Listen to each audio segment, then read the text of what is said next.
বরোডা বিধানসভায় মানুষের প্রতি আমার 100% বিশ্বাস আছে যে আমাকে বিপুল ভোটে জয়ী করে বিধানসভায় পাঠাবেন মুখ্যমন্ত্রী তৃণমূল দলে গড়বার জন্য।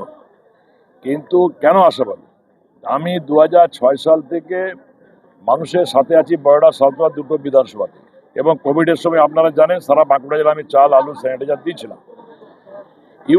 ইউথের সঙ্গে আমি সবসময় সাথী, আমার খেলাধুলা ফুটবল ক্রিকেট বিভিন্ন দিক দিয়ে, এবং দুস্থ মানুষ পিছিয়ে পড়া মানুষকে আমি আমার সাধ্য মতো ডাক্তার ওষুধ বলুন, ব্ল্যাঙ্কেট বলুন, শাড়ি বলুন, সমস্ত রকমের বিয়ে বলুন আমি সেবা করে এসেছি।